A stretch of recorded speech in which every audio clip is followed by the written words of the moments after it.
And a Fox News alert, President Trump is scheduled to speak any minute at a rally in Cedar Rapids, Iowa. We'll go there as soon as he begins speaking, and we'll bring you the entire speech. Good evening and welcome to Tucker Carlson tonight. The special election in Georgia's 6th congressional district was more hype than, I don't know, anything since Y2K. Democrats spent tens of millions of dollars trying to flip that seat. They described the race as a referendum on President Trump. The press covered it breathlessly. What happened in the end? You know the answer. The Republicans had a fine candidate with way less money and much less Hollywood glamour, Republican Karen Handel, and she won anyway, pretty easily, actually. She beat Democrat Jon Ossoff, who turned out to be far more popular in Marin County than he was in the 6th District of Georgia. That shouldn't surprise you, though, since he didn't even live in that district. Democrats have gone 0-4 in 4 contested special elections this spring. The question is, are they learning anything at all from these defeats? Joining us now is Mark Green. He's a former New York City public advocate. He's created an online shadow cabinet to oppose the Trump administration, and he joins us now. Mark, do you think Karen Handel in any way colluded with the Russian government to win this seat, or is there another explanation? Actually, Bob Mueller is going to announce tomorrow that he's looking into that. So, you're a step ahead. Thank you, Mark. So what is the answer? I mean, short of Russian intervention, this is a sincere question. You've run a lot. You've been around politics a long time. It seems to me that Ossoff, with all he had going for him, should have done better than he did. Why did he lose? You know, a tie in football, of course, is like kissing your sister. This was a tie, if you look at it, 2 ways. One, he won. This is not horseshoes. You don't get a point for coming close. However, she won, rather. It was a district, of course, where the predecessor, Congressman Price, had won by 24 points. She spent $30 million counting outside PAC money. You know, you have to do it for one, you have to do it for the other. Why did the Republicans think they had to spend $30 million, which is unprecedented, to win what was otherwise a safe seat? So in 4 special elections, all by definition Republican districts because the incumbent went to the Trump administration, they won. The troubling news is, on average, the Democrats in each district lost but closed 15 points of what was an average 20-point win in the prior election. You apply that to 2018, that's a problem. Yeah. Oh, sure. And in the next 50 years, the Democrats can retake the House. I have to interrupt you. President Trump has taken the stage. The second he begins speaking, we're going to go to him. It could be imminently. Really quickly, though, Karen Handel did better than Trump did in this district, and she was outspent 7-1. I mean, let's be real. Is there a lesson here, or no lesson at all? You guys are doing great. Neither. Each side should be wary. If Republicans think that this locks it for them, they're whistling by the graveyard and they don't look at data. No, I don't Hillary think it Clinton does. won 23 congressional districts now held by a Republican. And the average flip in the first mid-term election is 38 seats, and Trump, of course, is at a record low for an incumbent president at this point in his term. You put that together, I don't think anybody can confidently predict 18, other than if there's a wave election against Trump, which is possible, because of his numbers. We're waiting for it. Gerrymandering, but the levies of gerrymandering stop that? I get it. But is there really no course correction necessary for the Democrats? You really look at yesterday and you're like, you know what? Good job, guys. Let's keep doing what we're doing. Well, newsflash. Forget the Russians. There are going to be 435 red, blue, and purple districts up, not just 4 Republican districts. Well, there he is. Democrats have to have a stronger economic. I'm sorry to cut you off and go to the President of the United States. That's for sure. Here he is.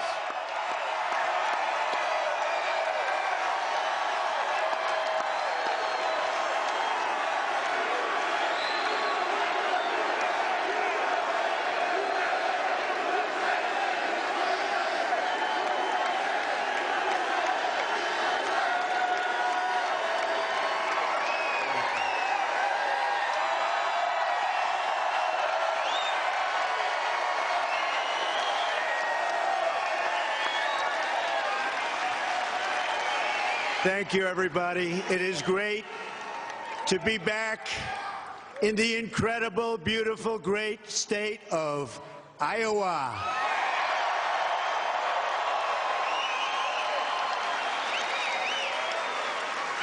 home of the greatest wrestlers in the world, including our friend Dan Gable. Some of the great wrestlers of the world, right? We love those wrestlers. It's always terrific to be able to leave that Washington swamp and spend time with the truly hard-working people. We call them American patriots, amazing people. I want to also extend our congratulations this evening to Karen Handel of Georgia.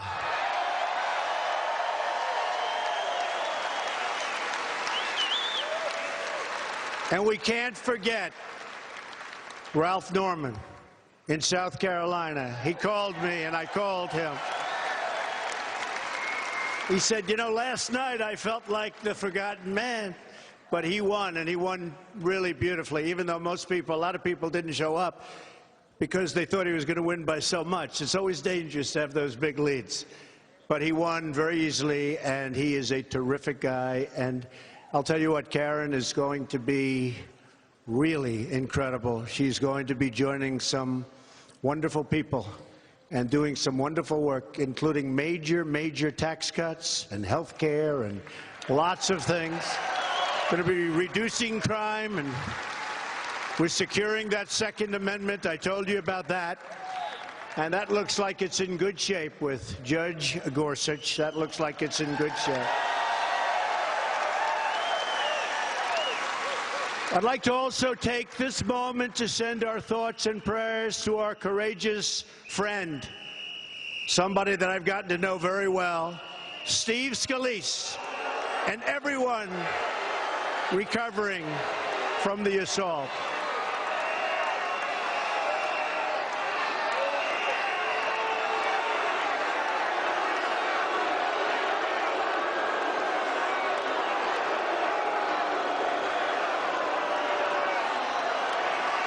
Never fails. Never fails.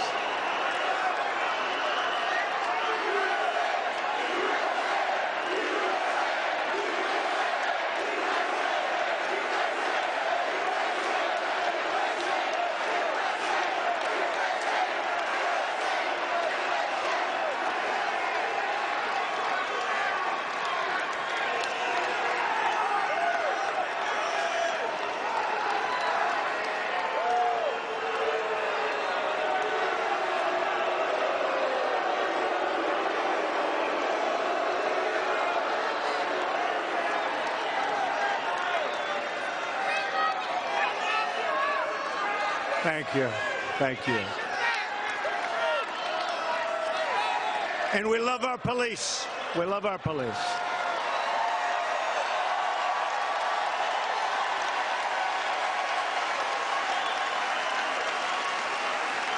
So to Steve we say, and he's a great guy, was in my office the day before, incredible.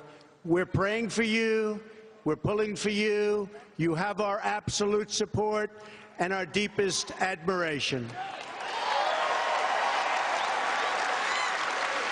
And our gratitude goes out tonight as well to the Capitol police officers who saved so many lives. You know, they ran from the outfield in. They were being hit by rifle fire. They only had handguns, and they were able to get them. It was an amazing show of talent and bravery. So we want to thank all of the police officers who so bravely serve and protect us. Thank you very much. Thank you. Hopefully our nation emerges from this ordeal. It was an ordeal, terrible. More unified and more determined than ever before, and I can see it, and we are indeed more unified in our own way than ever before. You just have to take a look at what's happening here, right? If we set aside the cynics and the critics, we have a chance, and it's a great chance. It lies before us to do extraordinary things for our country in the years ahead. History is written by the dreamers, not the doubters. So, while we are here tonight to celebrate the amazing progress that we've already made, and we have made amazing progress, we're also here to lay out the next steps in our incredible movement to make America great again.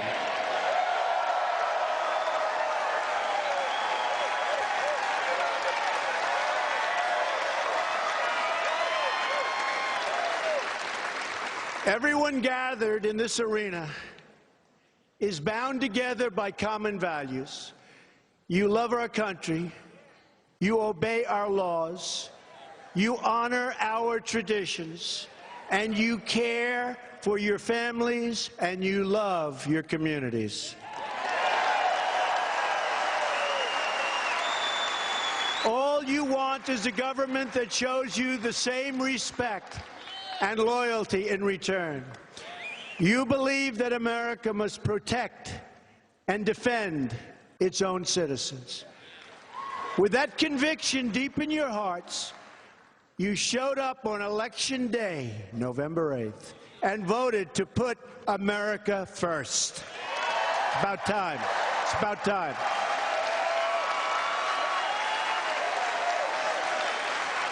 And from the moment I took that solemn oath of office, and every single day since, that is exactly what I've done. Put America first.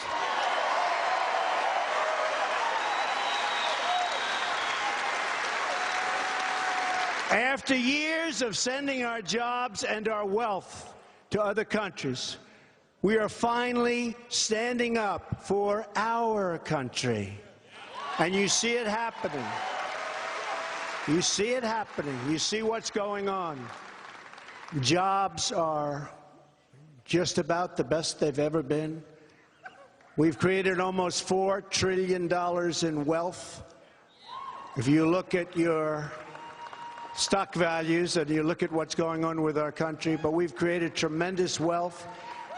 The enthusiasm and spirit on every single index is higher than it's ever been before for our manufacturers and for our company.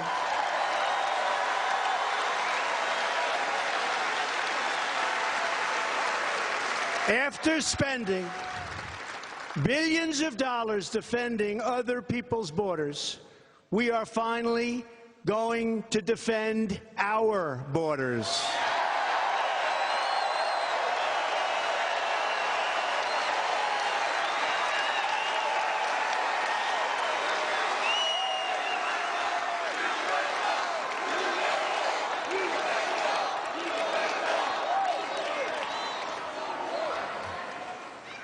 After decades of rebuilding foreign nations all over the world, we are now rebuilding our nation.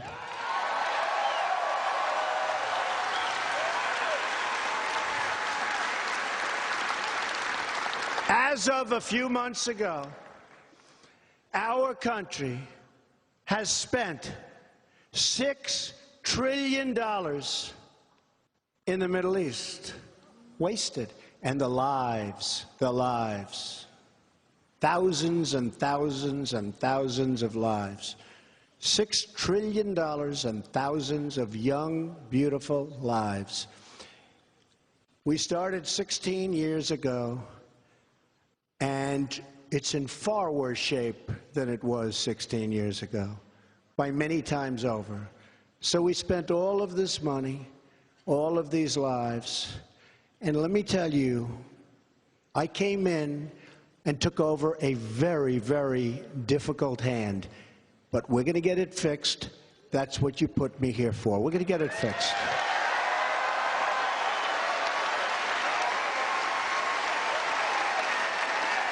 We'll get it fixed. It's a shame. It's a shame. And then you look at North Korea, thank you. Then you look at we're praying, and I'm praying for you, that's true. Thank you very much. But you look at North Korea, what's going, look at Otto, beautiful Otto. Went over there a healthy, wonderful boy. And you see how he came back. You see how he came back. So we've been given a bad hand, but we're going to take that bad hand and it'll all be good. In addition to that, we're going to start taking care of our country.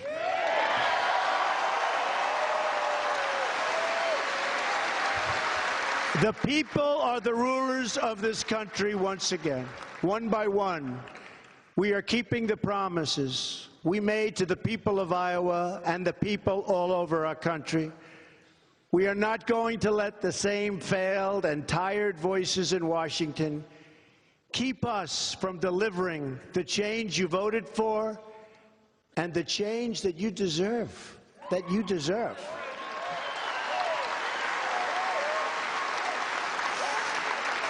I do not answer to any donors or financial contributors. I don't care about them.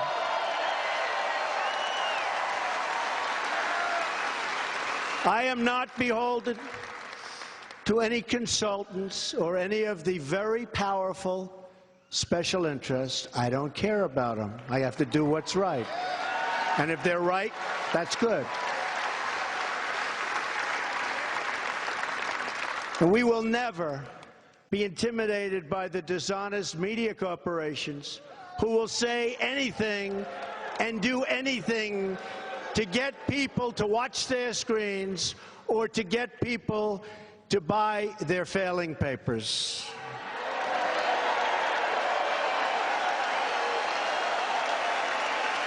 They are failing. These entrenched forces are fighting only for themselves and in many cases for their survival. But I'm fighting for you. I'm fighting for you.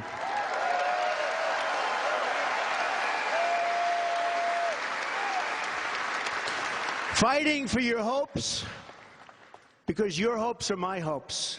I've had a great time in this country. I've had a great run. And it was time to do something. We all saw what was happening. It was time to do something. Your dreams are my dreams, and your future is what I'm focused on each and every day. We're going to make America great again. Believe me, we're going to make America great again.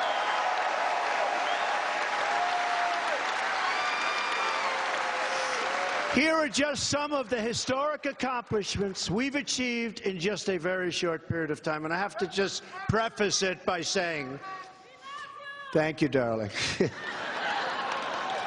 I have to preface it by saying, you know, I've been watching, and they're saying, President Trump has not produced health care. You know, I've been there for 5 months. If you remember, during the Clinton period, they worked for years and years and years. They never got health care. Obama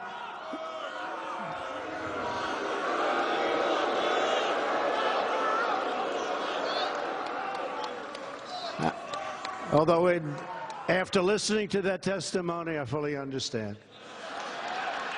But President Obama, his whole administration, pushing for Obamacare, which has now failed. In fact, I was just told by your great governor and ex-governor that your insurance companies have all fled the state of Iowa. Pretty sad, isn't it? Well, they're flooding. I tell you what, they're going from every state. They're leaving all of the states.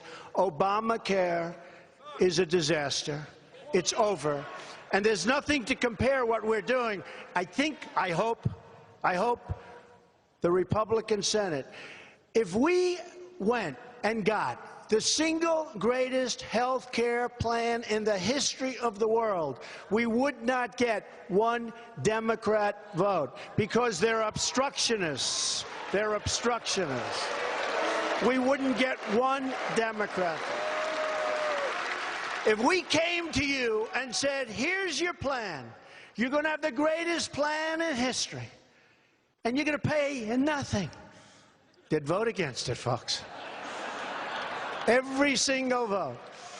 So we have a very slim 52 to 48. That means we basically can't lose anybody. And I think, and I hope, Can't guarantee anything, but I hope we're going to surprise you with a really good plan. You know, I've been talking about a plan with heart. I said, add some money to it. A plan with heart. But Obamacare is dead. But it is interesting how they say Donald Trump is not producing health care, not producing. So we've produced so much legislation. I don't think any president, it could be somebody, I have to be a little careful because they'll say, he lied. So few presidents, just have to be a little careful because they'll say, headline, Donald Trump lies to the people of Iowa. I don't want to.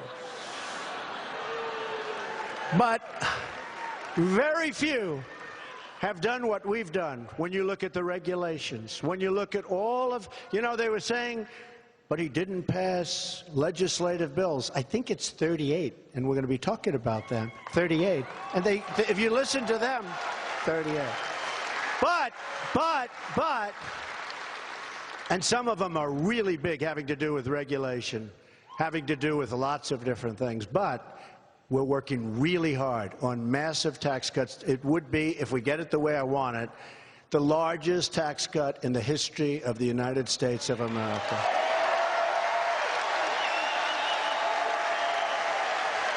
Because right now, we are one of the highest taxed nations in the world. Really, on a large-scale basis, we are the highest taxed nation in the world. And we're going to get it down really low, okay? Real. I don't say the lowest, because there are a couple that are really down there. But that doesn't mean you want to be there. But we're going to have one of the lowest taxes from the highest tax, and we're working hard on it. And I think it's going to happen, and I'll tell you, I think health care is going to happen, and infrastructure is going to happen. You're going to have a lot of exciting things over the next few months, and I look forward to being able to produce it. Let's see what happens.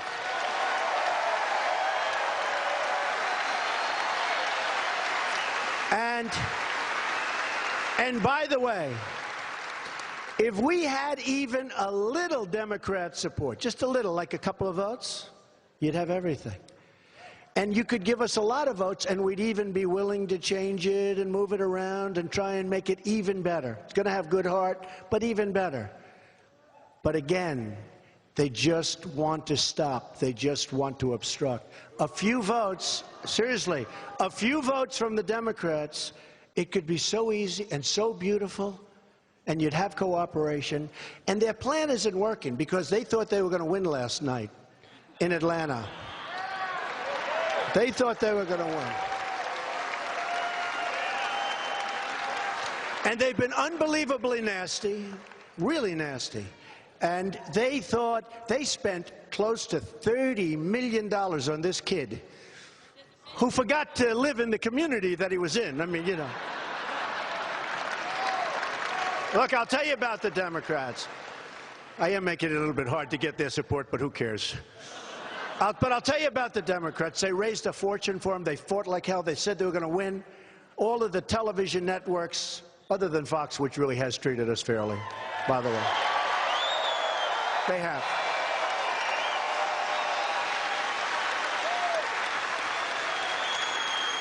But they built these studios, CNN. Whoop. Hey, the camera just went off. I can't imagine. It's covered live. The camera just went off. I can't imagine why. This phony NBC television network. They actually had one of the people say, you know, it was a little rainy last night. Maybe that was the difference in Karen's race. Can you believe that? But they had these beautiful studios. And if Karen Handel had lost, they would have blamed it on me, which is fine. But if she had lost, they would have been there for weeks talking about this. This would have been the greatest defeat in the history of American politics. When she won, when they said, projected winner is Karen Handel. Then they said, we switch to another program, right? So it was so short. They couldn't get out of there fast enough.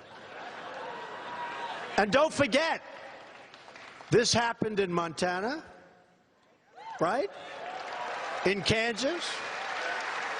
Last night, South Carolina, with Ralph, who was expected to win and he won. California. So, but it's been incredible. So we're 5-0. We're 5-0,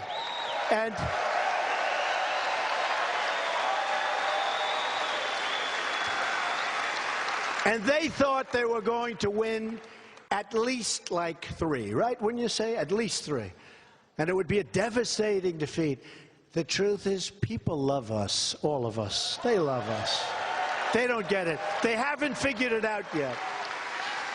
You know, they're still trying to figure where all of those voters came from. Those voters came out of the hills. These are hard-working. We have the hardest working, the smartest people, the toughest people. They're very lucky that our people don't protest, believe me. Believe me. They're very lucky.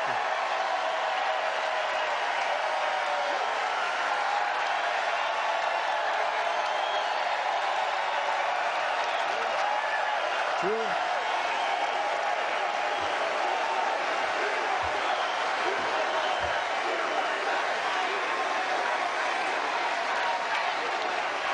Yeah, we have them.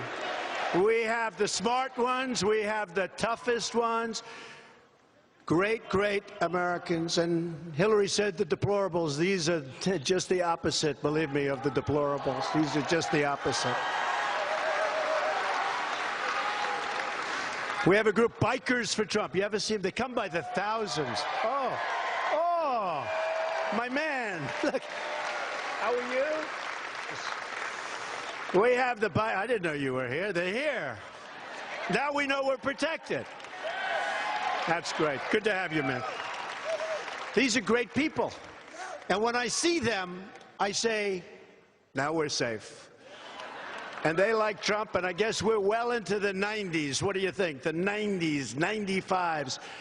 But we love our people, and they love us. And more importantly, they love our policy. They love what we're doing. You see what we're doing. You see what we've already done. Home builders are starting to build again. We're not confiscating their land with ridiculous rules and regulations that don't make sense. Farmers are able to plow their fields.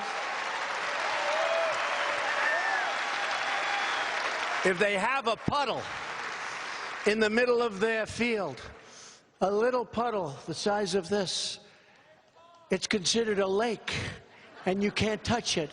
And if you touch it, bad, bad things happen to you and your family. We got rid of that one, too, okay?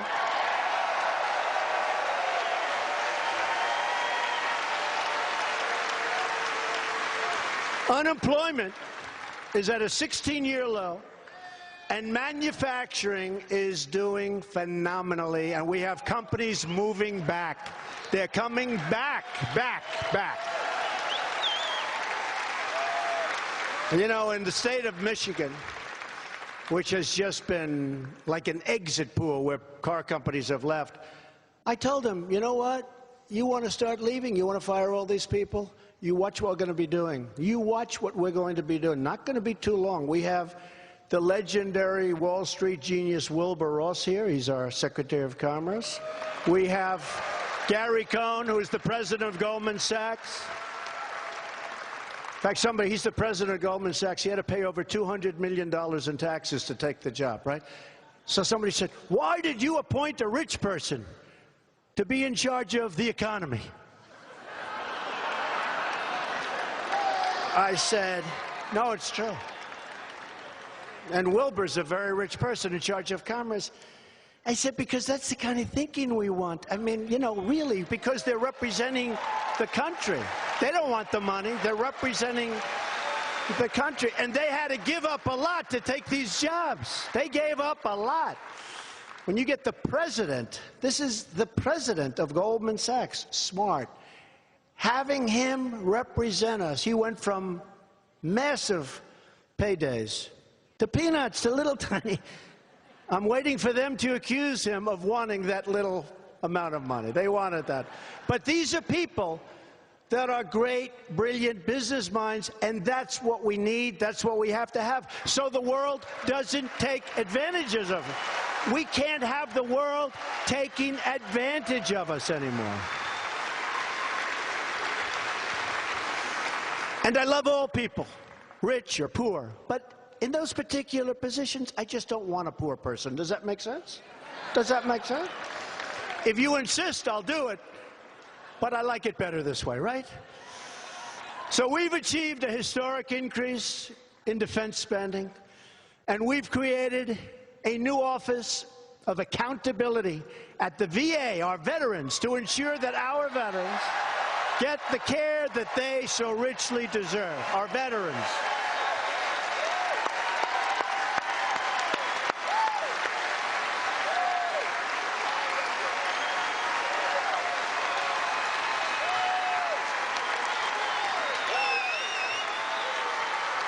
We've eliminated restrictions on the production of American energy. They wanted to take away our wealth. The world wanted to take away our wealth. We happen to be lucky. Under our feet, we have great wealth. Not only in the form of your kind of wealth, which is beautiful, fertile soil, but also in other locations in the form of energy. They wanted to take that power and that wealth away from us. And we've ended the war on clean, beautiful coal. And we're putting our miners back to work.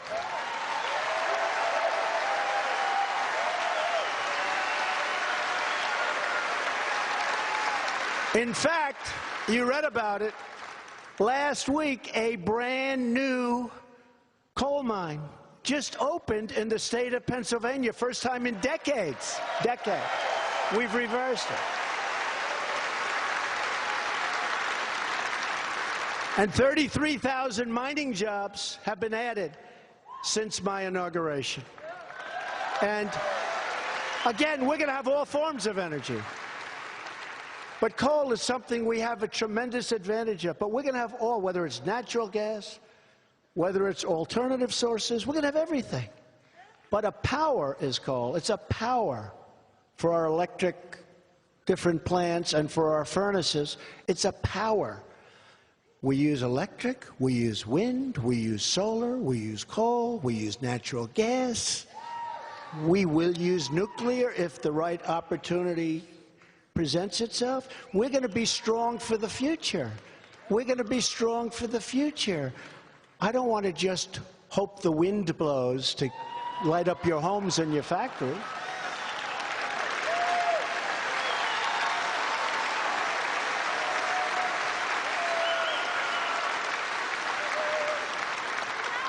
As the birds fall to the ground. But I like all of them, and that's what we need. And by the way, we're saving your ethanol industries in the state of Iowa, just like I promised I would do in my campaign. And believe me, they are under siege, folks. I don't know if you know it, but they are under siege. We've approved, first day, the Keystone XL pipeline and the Dakota Access pipeline. First day one.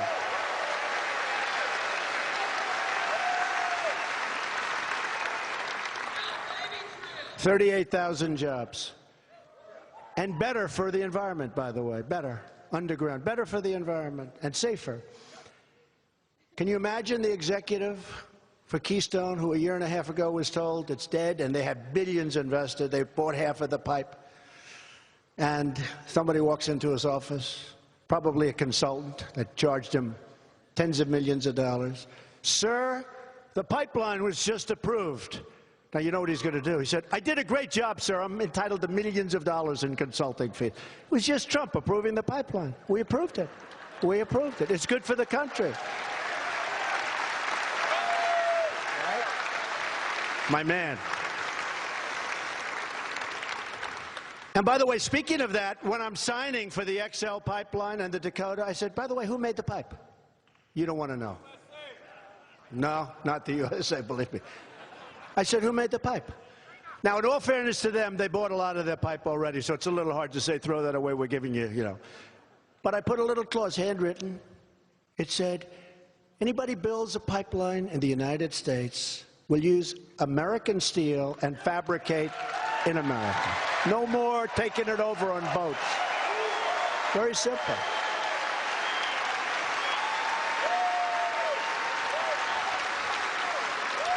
We've signed 39 pieces of legislation. That means going through Congress, folks, because, you know, they tell you, these guys, the fake news, they tell you it's fake news, fake.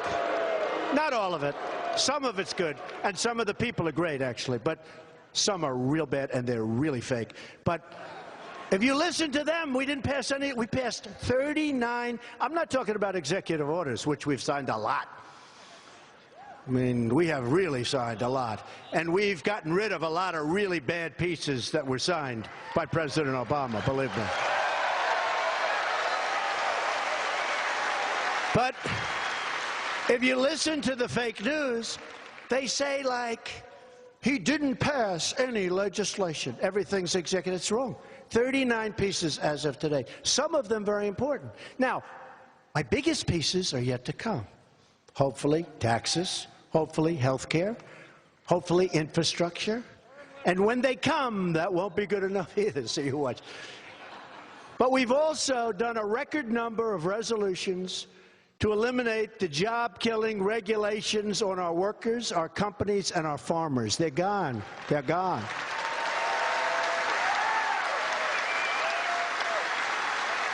We are ending the federal intrusion into your family farms and your ranches.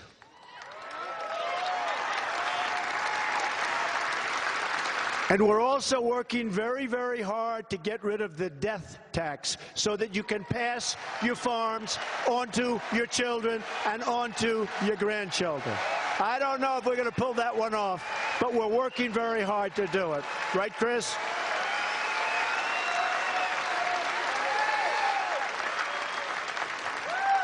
This way you can pass your motorcycle on, okay? Forget about the farm, right? That's not so bad either. I seen what you ride. Not so bad.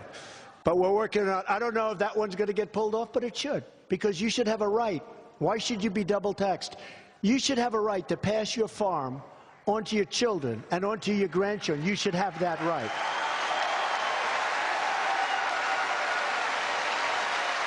Without having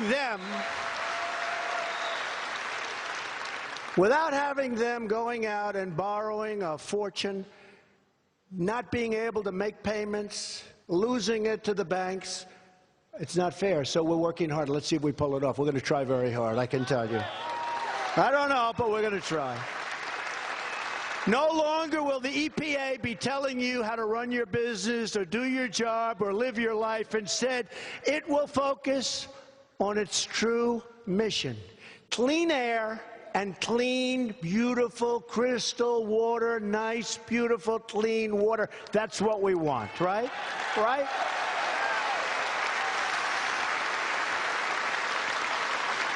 We're also ending the last administration's federal land grab. We believe states, communities, and private landowners know best how to manage their own resources. We've made a lot of progress in that. Ryan Zinke. We want to see local control. That also means we're not going to let foreign bureaucrats plan our economy or tell Americans how to run their country.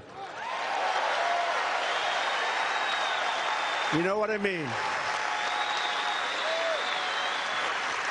When I campaigned for president, I promised to renegotiate or to leave any deal which fails to serve America's interests.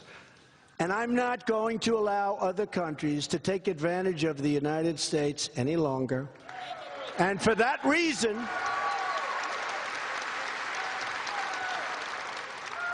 I totally cut off negotiations. I will not do a great, what is it? P, go ahead. P, do you know what it is? PPP, yes. You guys weren't listening to that, huh? But for that reason, and that too, as you know, I formally announced that the United States will withdraw from the disastrous Paris Climate Accord. It's a disaster.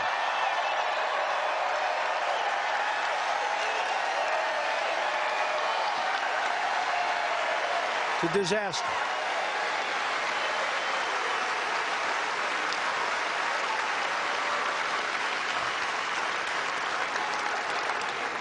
And by the way, Trans-Pacific Partnership, we don't even talk about it anymore because that was done early, but Trans-Pacific Partnership, bye-bye. That was another NAFTA catastrophe that we're going to, by the way, renegotiate. You know, I announced I'm going to get rid of NAFTA, and I've always told you I'll either renegotiate or terminate NAFTA. So I announced that essentially I was going to terminate, but I got a very, very nice call from Prime Minister Trudeau of Canada, from the President, a good guy, of Mexico, asking me not to terminate it. Could we negotiate? And I'm always willing to negotiate. I'm always willing. So we'll see. We'll see how it works. But it's been very unfair to the United States. Now, all you have to do is look at all the empty buildings, all the empty plants and factories all over the country. NAFTA has been a disaster, so we're going to either renegotiate it successfully, which would be my first choice, or we're going to terminate it, and that's going to be that.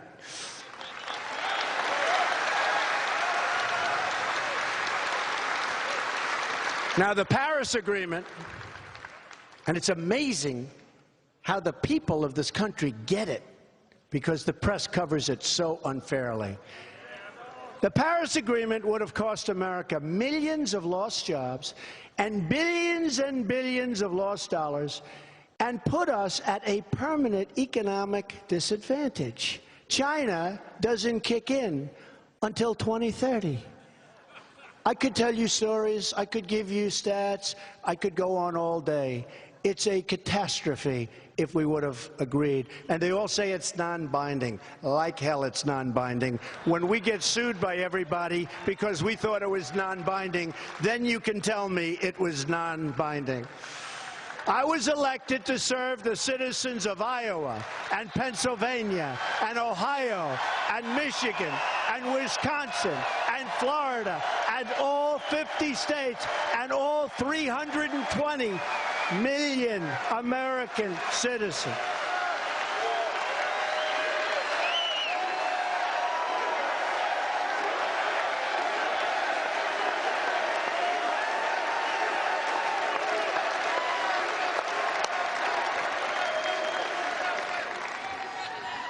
By the way, this is a big place. This place is...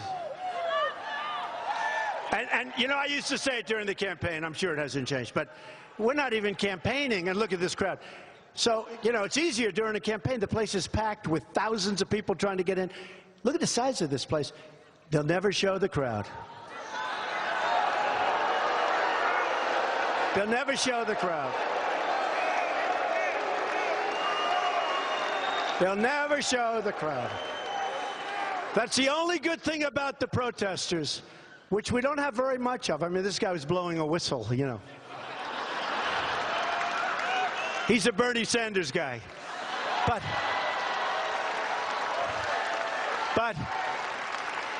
we don't have many. But when we do have one, the only good thing is the cameras have to go, and they have to go sometimes up into the little corners, way up in that arena.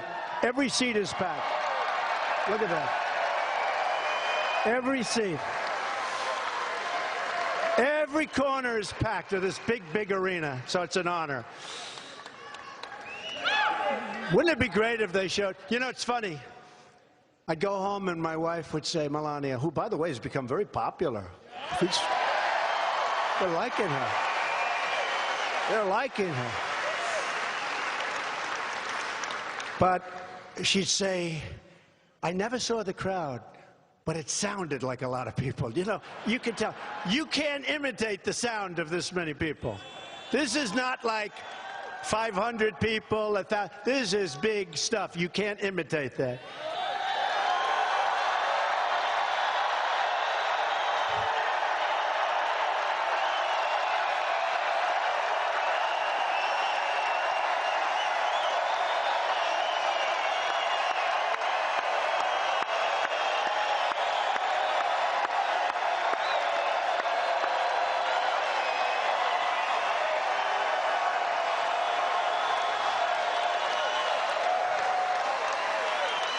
You know what they don't understand? They get these massive ratings. I hate to give it. They probably charge a fortune. I know they charge a fortune.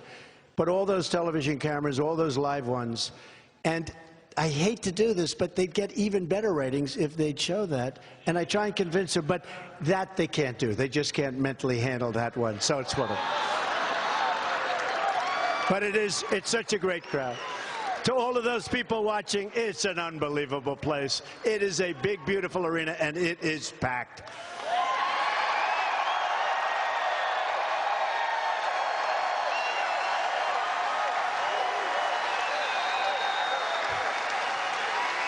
So as you may know, there is another absolutely terrible deal from the previous administration. See how nice I am? I say the previous administration as opposed to the Obama administration. That I have recently rescinded.